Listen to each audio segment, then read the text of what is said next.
जनवरी में अफगानिस्तान की राजधानी काबुल का तापमान अक्सर शून्य से नीचे पहुंच जाता है। 11 जनवरी की शाम भी कुछ वैसी ही थी। लोग अपना काम निपटाकर जल्दी घर लौटने की फिराक में थे। ऐसे लोगों में एक जमशेद करीमी भी थे। वो विदेश मंत्रालय की इमारत के बाहर अपनी टैक्सी लेकर खड़े हुए थे। उन्हें उस पैसेंजर का इंतजार था जो आधे घंटे में लौटकर आने का वादा करके इमारत में गया था। इसी इंतजार के बीच एक शख्स अपने कंधों पर एक भारी भरकम बैग और राइफल लादे टैक्सी के बगल से गुजरा। तालिबान के शासन में इस तरह के दृश्य आम दिनचर्या का हिस्सा थे, लेकिन इस बार मामला कुछ अलग था। कुछ ही मिनट बाद वहां पर आग का भभूका उठा, फिर जोर से धमाके की आवाज सुनाई दी। इसके बाद तो चीख पुकार मचने वाली थी। जमशेद करीमी की टैक्सी के बगल से गुजरा शख्स आत्मघाती हमलावर था। वो अपने शरीर पर बम की पेटी बांध कर आया था। उसने मिनिस्ट्री की इमारत में घुसने की कोशिश की थी। जब उसे रोका गया तब उसने बम का रिमोट दबा दिया। इस हमले में 20 लोगों के मारे जाने की खबर है। लगभग 40 घायलों को अस्पताल में भर्ती कराया गया है। कुछ की हालत गंभीर है। इस मामले की जिम्मेदारी इस्लामिक स्टेट के खुरासान विंग यानी कि ISKP ने ली है। आज के शो में हम ISKP और तालिबान के बीच चल रहे झगड़े को विस्तार से समझेंगे। साथ में जानेंगे लंदन के हीथ्रो एयरपोर्ट पर मिले यूरेनियम के बाद पाकिस्तान पर उंगली क्यों उठी और अमेरिका में राष्ट्रपति जो बाइडेन के खिलाफ संसद ने जांच क्यों बिठा दी। नमस्कार, मेरा नाम दिव्यांशी सुमराव है और आप देखना शुरू कर चुके हैं लल्लन टॉप का अंतर्राष्ट्रीय प्रसंगों से जुड़ा रोजाना का कार्यक्रम दुनियादारी।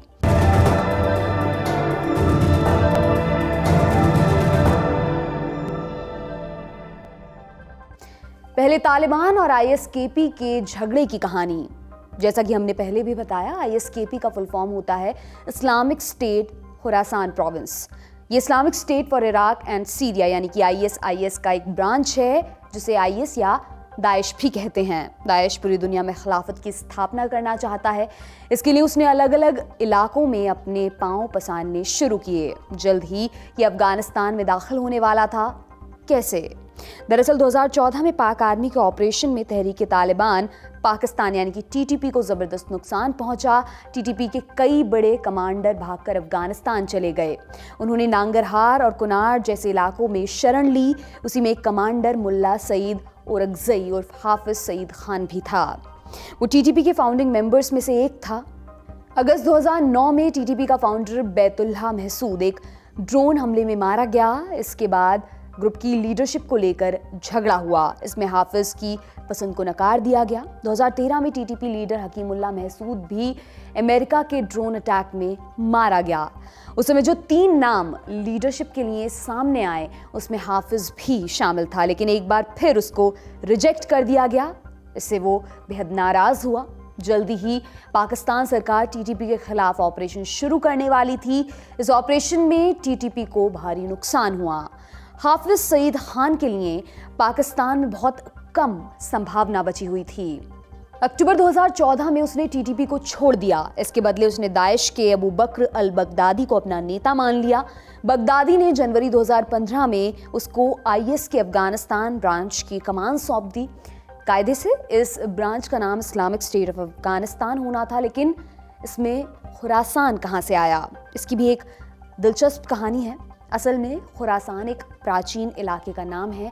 ये 7वीं सदी में इस्लामी खिलाफत का हिस्सा था। इसका शाब्दिक अर्थ होता है उगते सूर्य की धरती। मौजूदा समय में खुरासान के कुछ हिस्से अफगानिस्तान, तुर्कमेनिस्तान और ईरान में फैले हुए हैं। इस्लामिक स्टेट उस दौर को लौटाना चाहता है, इसलिए उसने अफगानिस्तान वाले ब्रांच को खुरासान का नाम दिया था।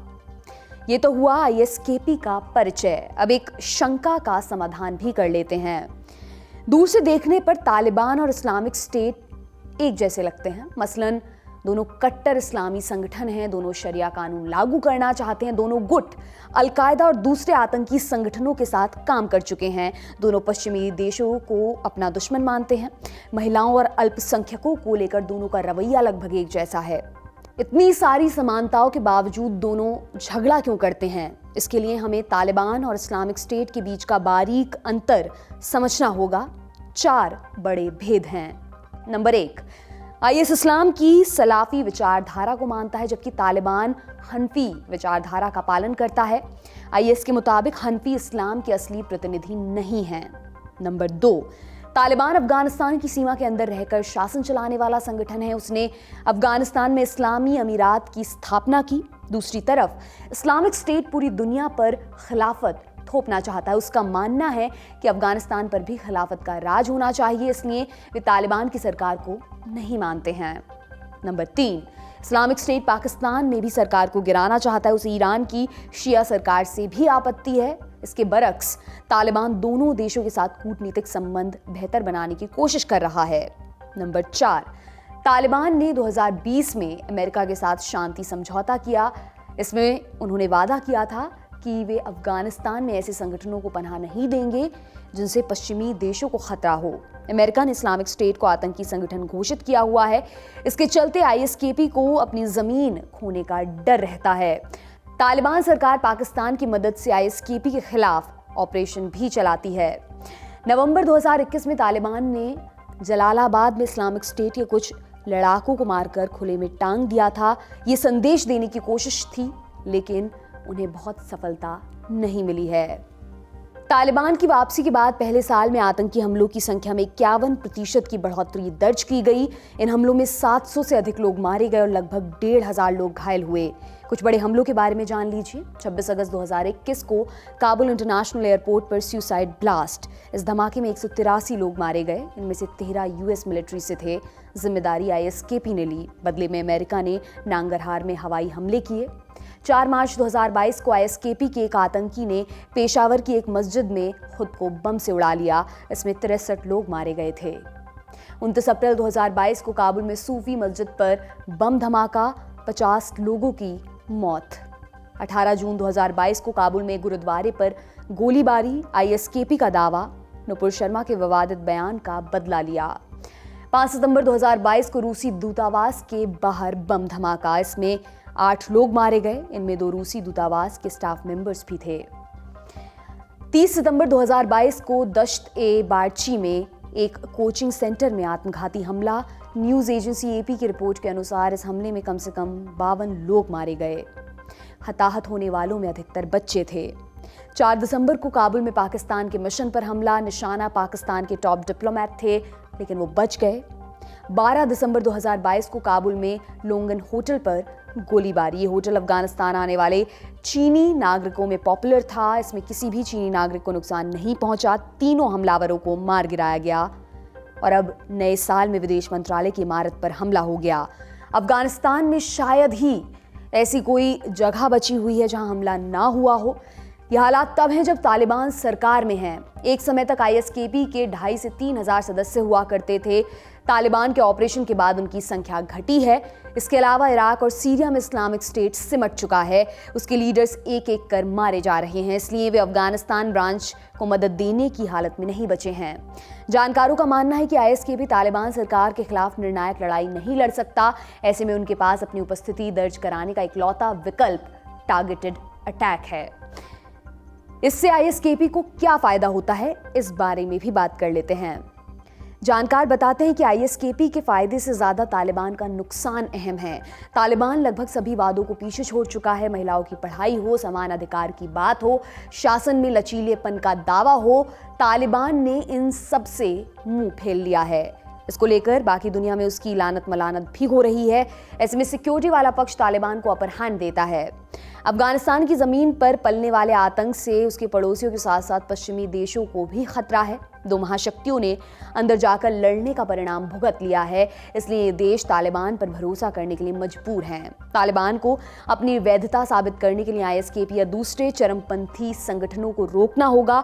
अगर वे ऐसा नहीं कर पाते हैं तो सत्ता पर से उनका दावा कमजोर होता है। फिलहाल के लिए आईएसकेपी इसी मकसद के साथ काम कर रही है। उसने सबसे सुरक्षित माने जाने वाली विदेशी दूतावासों और अब विदेश मंत्रालय पर हमला करके इसकी झलक दिखला दी है। अगर समय रहते समस्या को रोका नहीं गया तो ये अफगानिस्तान के साथ साथ बाकी देशों के लिए भी नासूर बन सकता है। अफगानिस्तान का चैप्टर यहीं तक। अब पड़ोस में चलते हैं, यानी कि पाकिस्तान।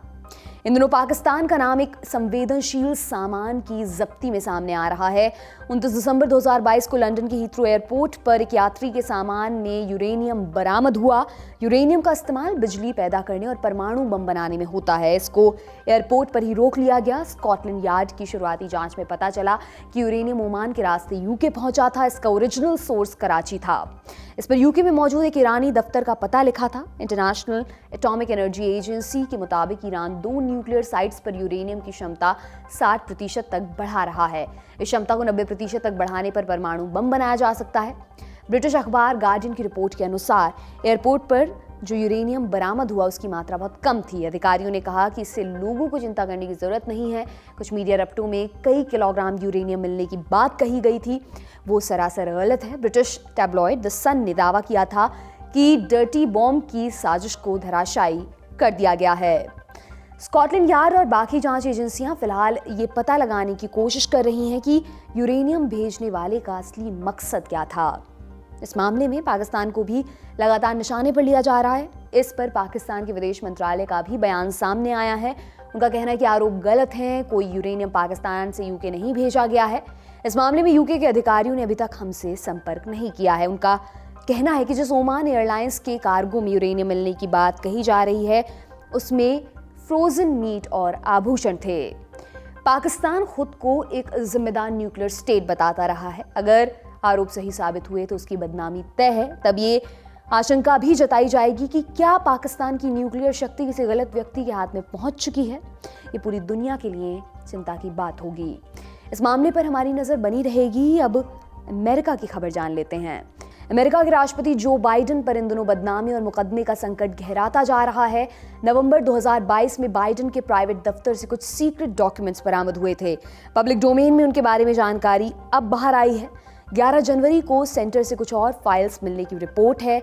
हालांकि अभी ये पता नहीं चला है कि दूसरे लॉट की जानकारी पहली बार कब मिली थी।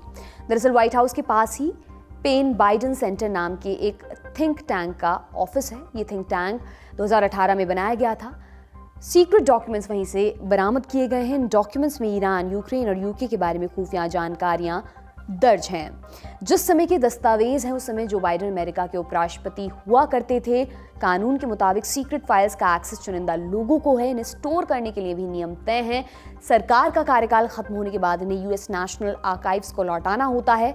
इनका किसी निजी दफ्तर में मिलना राष्ट्रीय सुरक्षा के साथ खिलवाड़ है।